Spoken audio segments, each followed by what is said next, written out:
All right, guys. I'm going to go ahead and get us started. It's about 1:02. This webinar is recorded, just so you know. Hello and welcome, first of all, to our eBanking Safety and Security webinar. This is brought to you by Northwest's Financial Wellness Series. My name is Denise Kitchen, and I'm your host and the Business Development Specialist of the Retail Sales and Service Department. Our department manages the partnerships the credit union has with organizations so that they can offer credit union membership as part of their benefits package to their employees, members, and volunteers.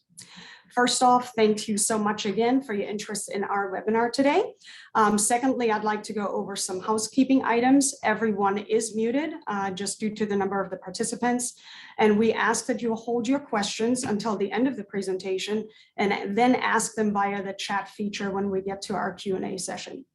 You can find the chat feature on the bottom of your screen. And for any questions that we do not get to address today, my email address will be listed at the end, and please feel free to email me.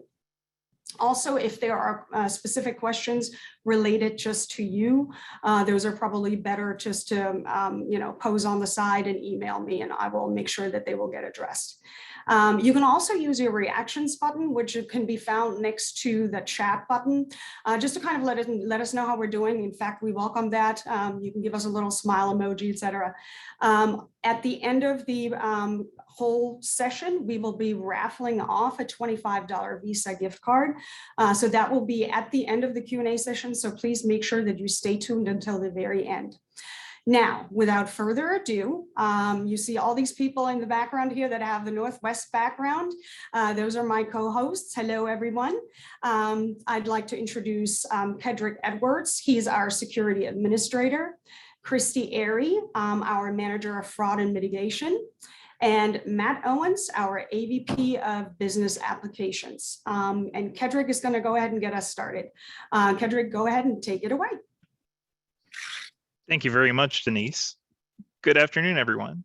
The purpose of this webinar is to answer the following questions. One, why is e-banking security so important?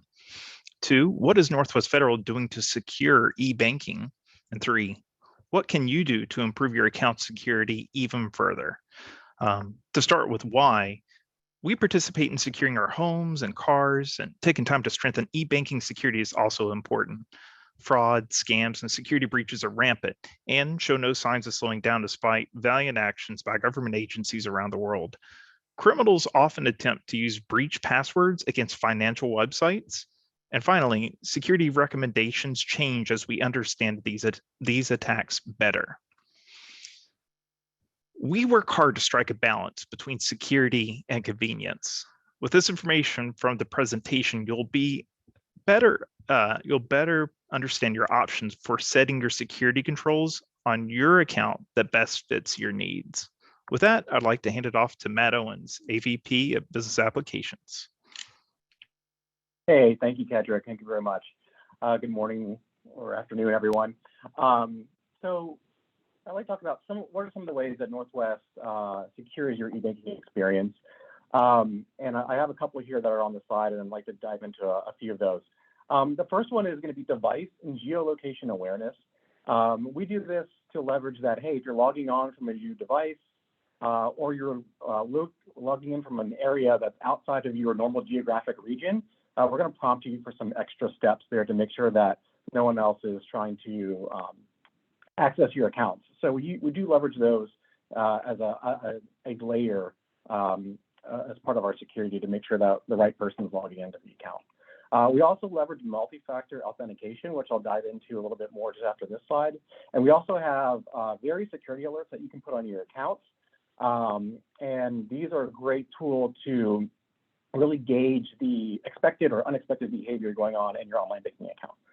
So Kedrick, can you go to the next slide, please? Thank you. So multi-factor authentication. Enabling multi-factor authentication for transactions or for even access really is your best defense. And the reason why is if your password is compromised, the attacker would still need your phone, or they would need to be able to intercept your texts and your emails to get into your account. If we can go to the next slide. So we do have several multi-factor authentication options available to members. You can set up your email, you can use SMS text messages, You can use voice calls, and we also have a soft token. I did want to show you here, you can easily, on the desktop version of our mobile banking or desktop or online banking rather, you can access your security settings by clicking this little more tile. That will open a submenu for security and settings. And from here, you can see that you can change your username, you can change your password, but here you can kind of toggle within the various multi-factor authentication options that we have here. So, for example, you can set it to require it for each logon, even if it's a device that's registered and that's known to us. You can add various email addresses, phone numbers for texting or for voice calling, as well as soft token. Next slide, please. Thank you. For the soft token, we use the Entrust Identity app, and that's available for iOS and Android devices. It's a third-party app. You would just download that app.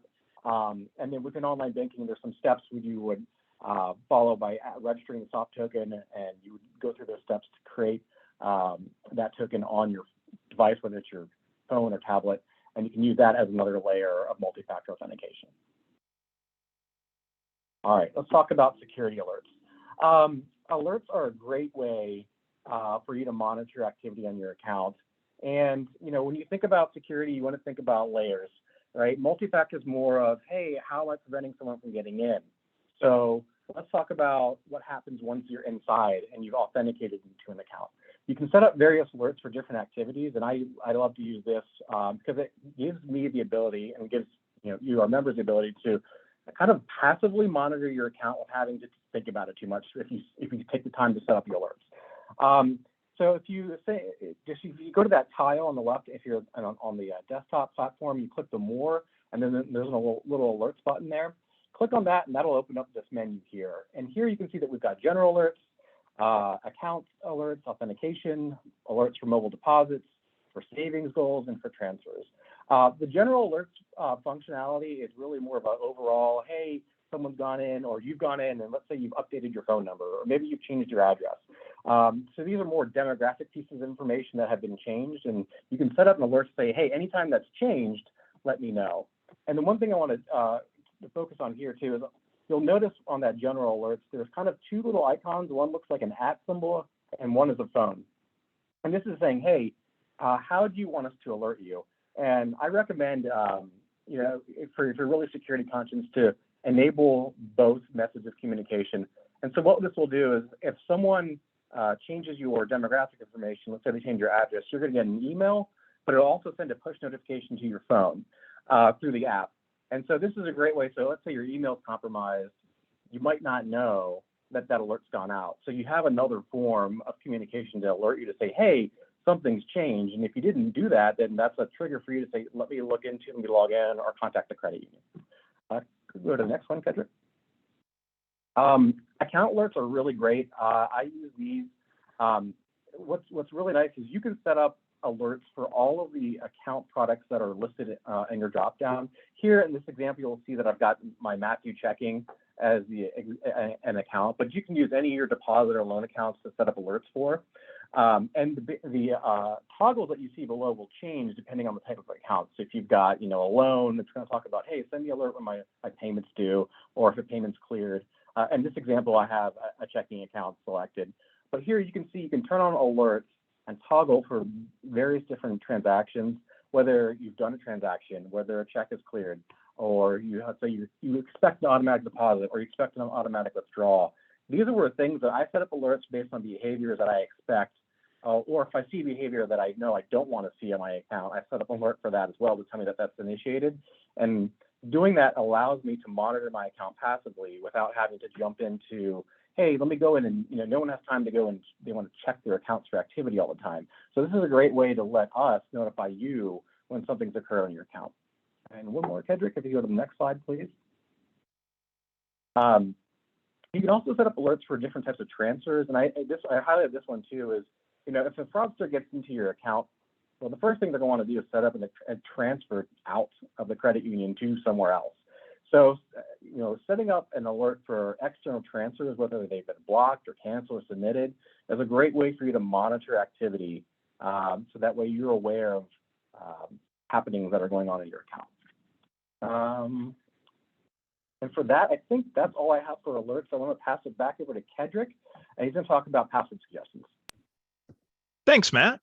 Yeah, we do have a few tips on creating stronger passwords based on recent information from security researchers and law enforcement agencies. First and foremost, we'd like to encourage you to use pass phrases instead of words to make them harder to break. It's not typical for humans to try to continue to try password after password manually, like what you might see on TV shows or movies. Automated password hacking tools attempt to crack the entirety of the password instead of individual components. So by using passphrases, we can make longer passwords, which are more secure. If you can remember some random words and if they can paint a funny picture, especially if it's funny, it's way easier to remember. It's very important also to keep your passwords confidential. Try to avoid writing them down. IT people, managers, and unfortunately even some family members shouldn't be trusted with them. Knowing how you created one password could help them guess another, even if they're different. It's also very important to change your passwords regularly. If your password's been the same for over 5 years and it's used in more than one place, it's possible that it's been compromised at some point. Please don't place them anywhere they can be seen from eyes that don't need to. Writing down complicated passwords is risky. Again, use these passphrases with a combination of words.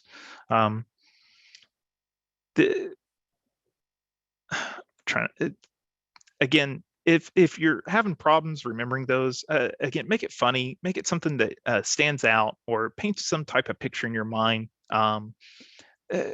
And please don't share them amongst people. If you need to share a document or some type of media, just share it with that individual instead of the entirety or entirely giving them access to your account. So one other piece of advice that we want to give you is, and this is not on the sides, to be careful of emails pretending to be Northwest. Sometimes in our day-to-day, we're very concerned when we see an alerting alarm from or an alerting email. And whenever you receive an email, it's a best practice to go directly to the site instead of clicking the links in the email. If you know nwcu.org, navigate straight to there. Please don't try to click on the link. It'll be very, very helpful for avoiding some of these phishing attacks that are so prevalent now. Also, we ask that you please avoid sticky notes. If you don't have a secure way to destroy your documents, you might be putting your sticky notes in the trash, and they're like little golden nuggets for hackers if they want to look through your trash at 3 a.m.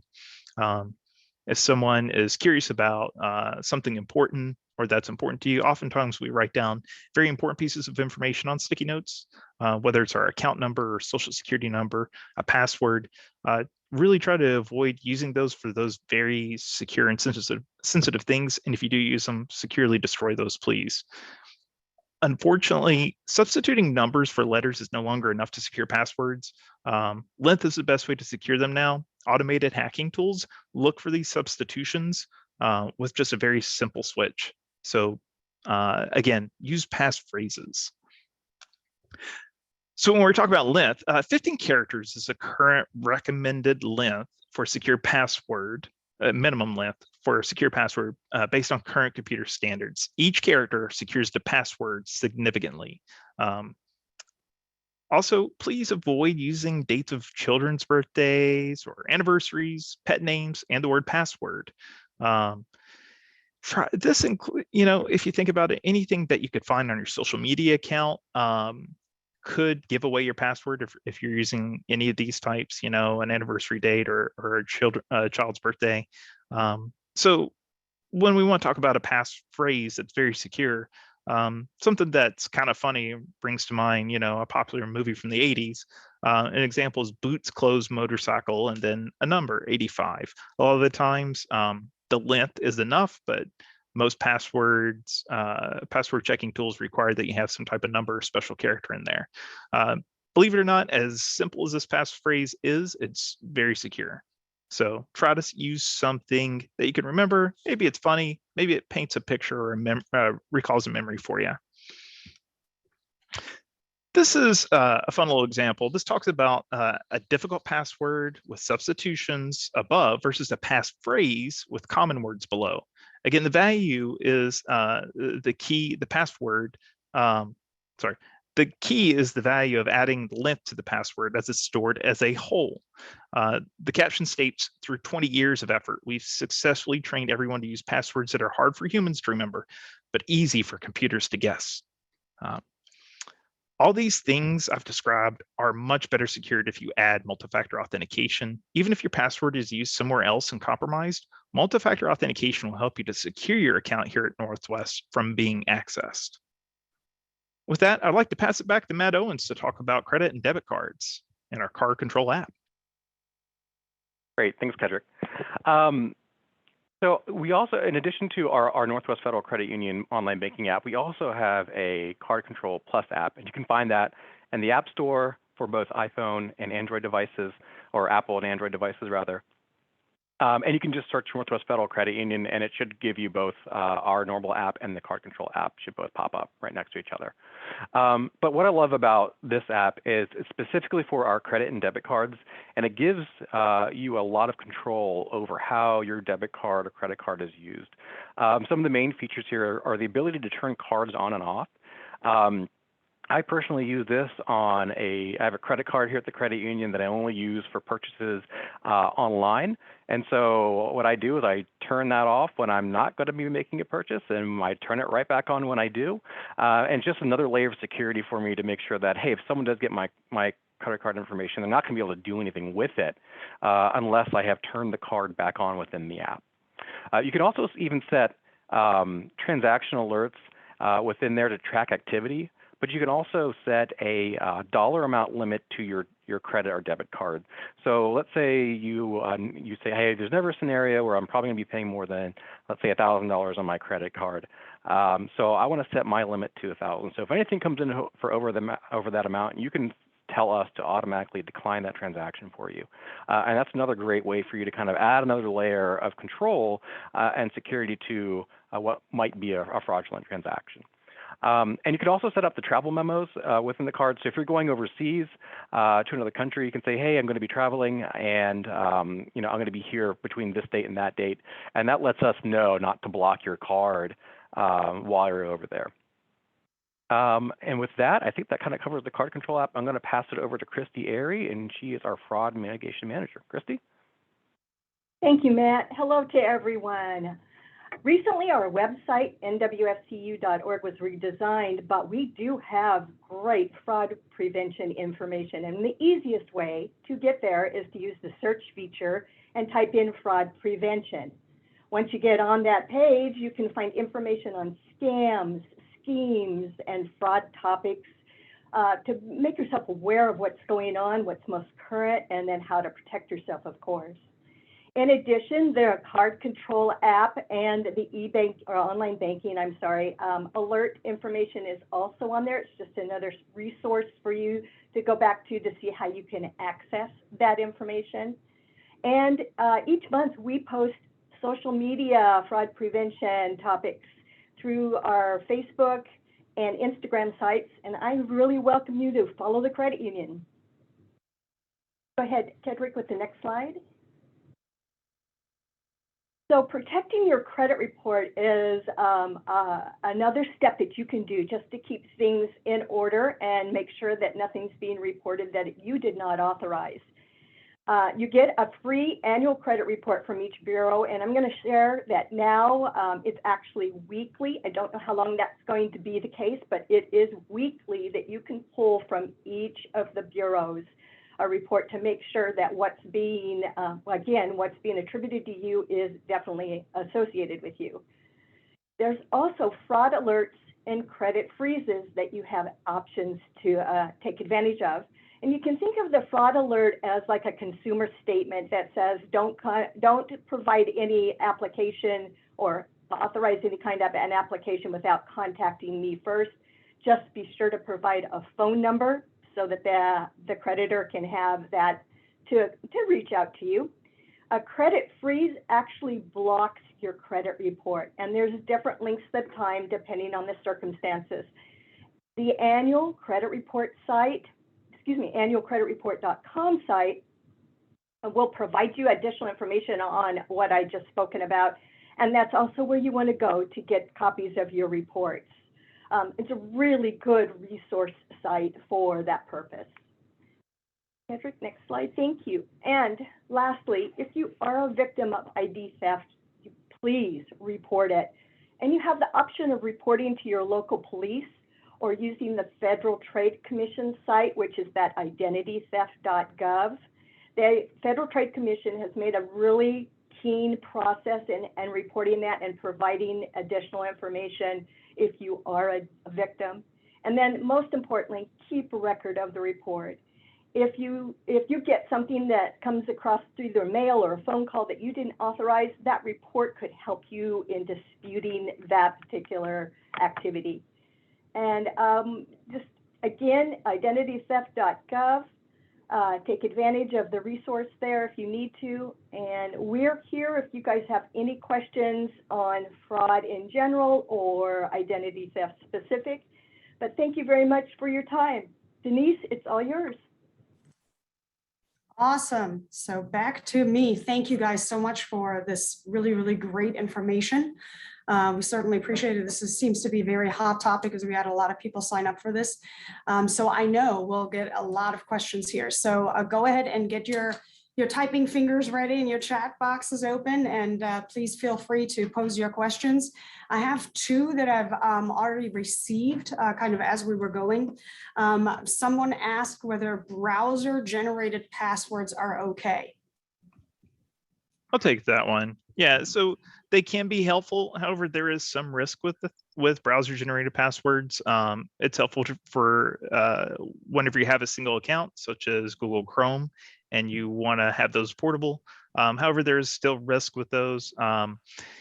It's instilling a lot of trust into a single technology that you're not necessarily paying for, right?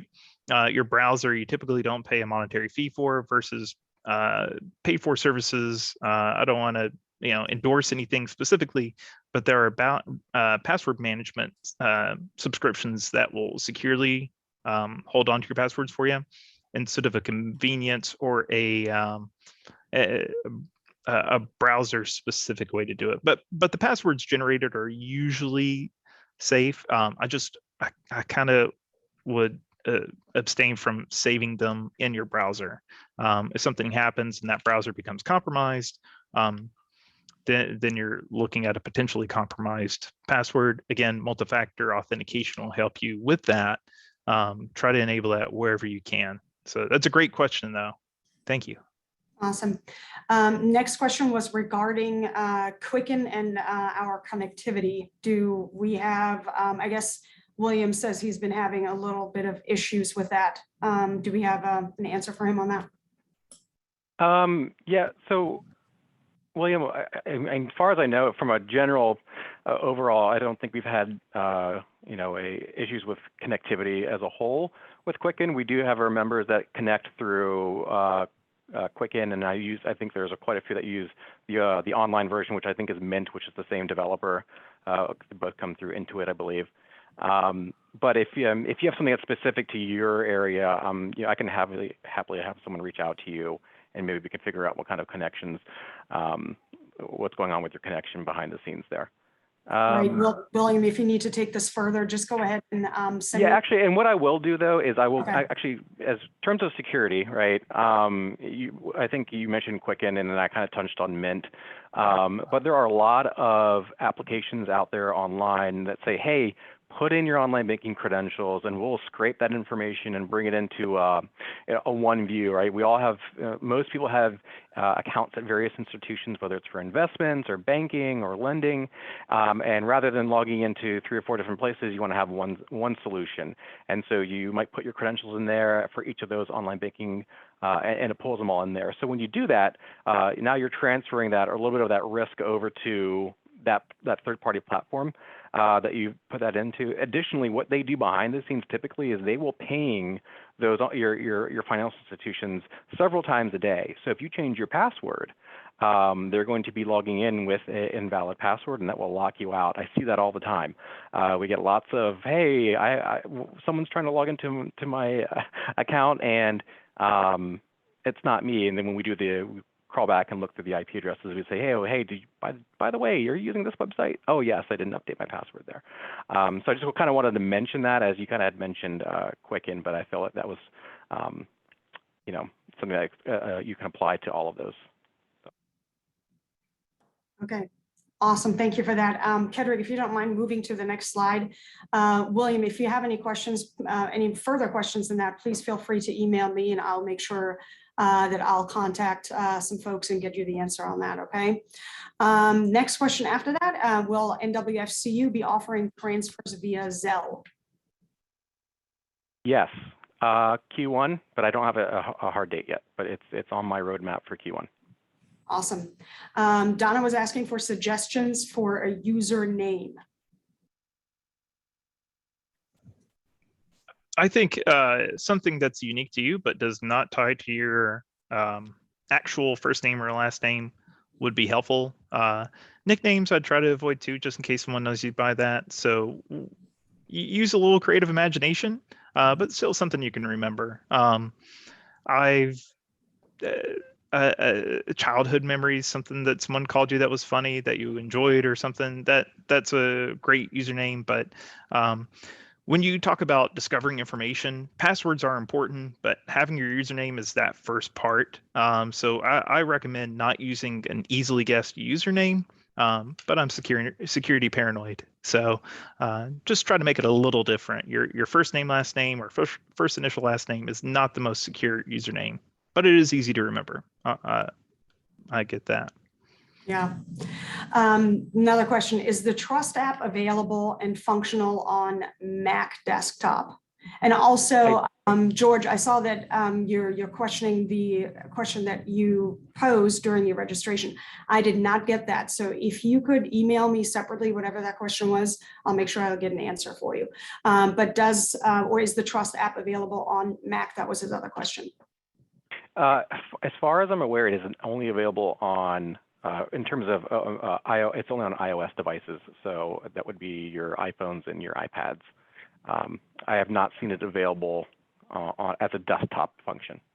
Okay. Awesome. Thank you for that. And then Jennifer wanted to find out how she can start teaching her kids about, passwords and safety and security at 12 and 16. Yeah, 12 and 16, they're in a new age.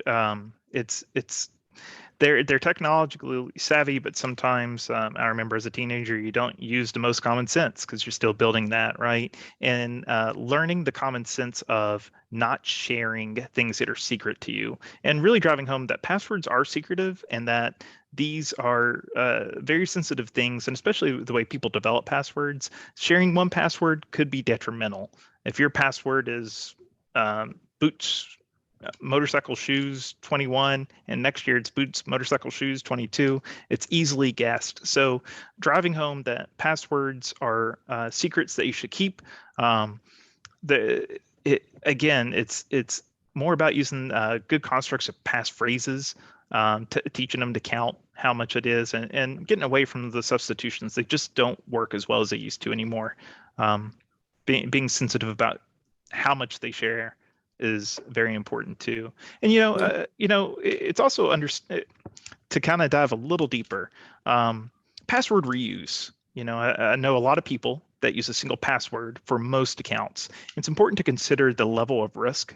The website you sign up for your kids' sports or getting coupons should not be the same password you use for online banking, or even email or social media. Email and social media can do really damaging things to your credibility, and can also lead to compromise of other people, as we often seen.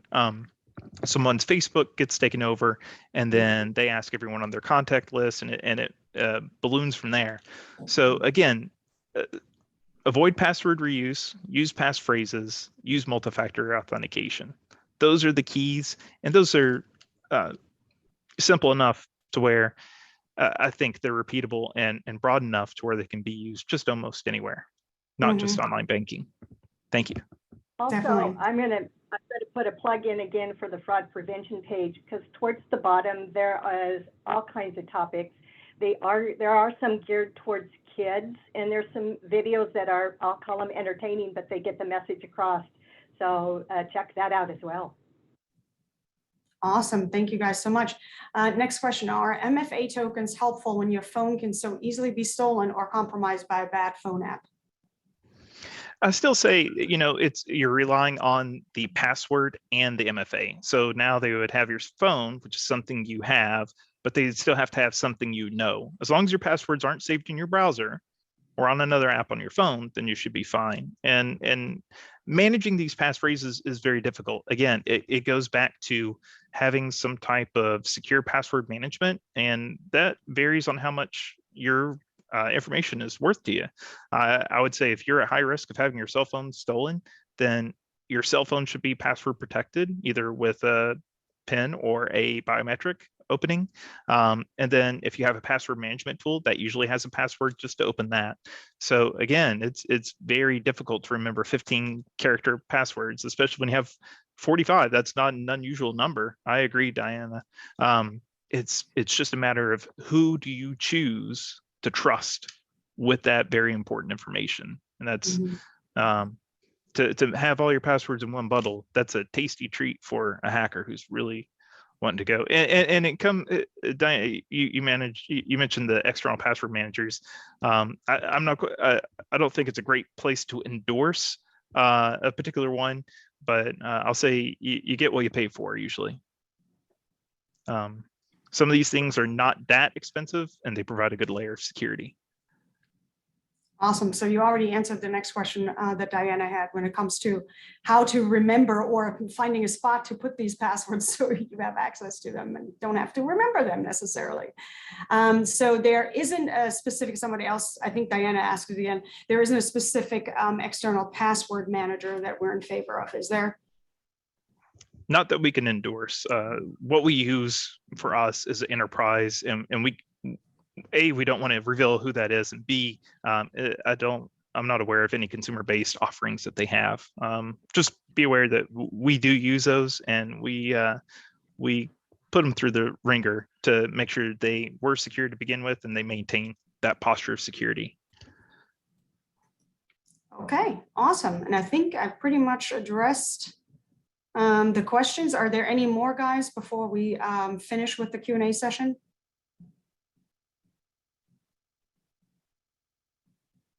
I think that's it. Oh, we have one more message. Hang on. Jennifer, did you mean a question like as far as security for Kasasa? Okay. So Jessica's asking, she's heard some concerns about Kasasa and its security. Yeah, for Kasasa, I guess I need some context to it. Kasasa is a product tied to a checking account that's kind of I think a rewards product. So I guess I need some context to what you mean by concerns about Kasasa and relative to security. Jennifer, that might be a better question just to kind of pose on the side. So if you want to email me to that email address listed, I'll make sure the answer for you. Okay. As far as that's no, concerned. I see what you hear. So Jennifer, we only send specific information to Kasasa when we process the end of month processing. I don't want to get into all of the behind the scenes, but we only are sending essentially the bare bones minimum back to them so they can do their calculation and send it back to us. We're not sending them, here's everything about this person. Because whenever we send anything out to, whether it's a partner of ours or a vendor that we work with, we try to, it's kind of like, it's very security conscious in terms of, is it a need to know basis? If not, then that data is not going to be included in whatever file transfer that's happening. Gotcha.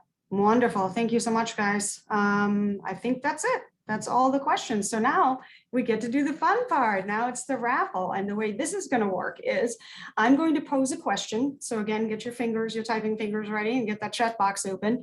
And whoever answers that question correctly first is our big winner of our $25 Visa gift card. Okay. So the question we have for you today is, what can you use as your password instead of just a single word? Kedrick was talking about it earlier.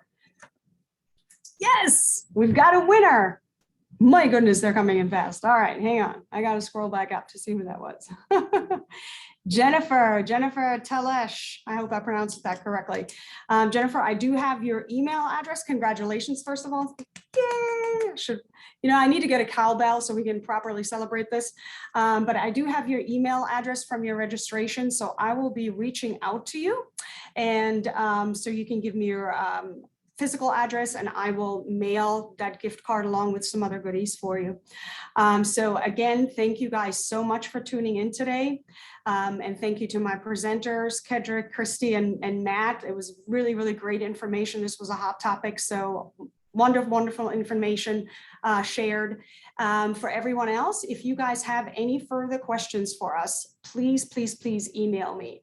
And I will be getting the answer for you from all the different areas that we have available here at Northwest. If I don't know it, or Kedrick doesn't, or Christy or Matt. But I promise you I will get you an answer. All right. We've got a couple more messages coming in. Let me make sure that those are okay. Phrases, excellent. Congratulations to all of you guys who answered that correctly. So passphrase it is, no more passwords. All right. Thanks again so much, guys. And I hope you have a great rest of your day. And I will be sending this. I don't know if everybody saw that when I commented, but the link for the recording will be sent to you. All right. So you have the access to all that information. All right. Thank you guys so much. And have a great rest of your day. Bye, everyone.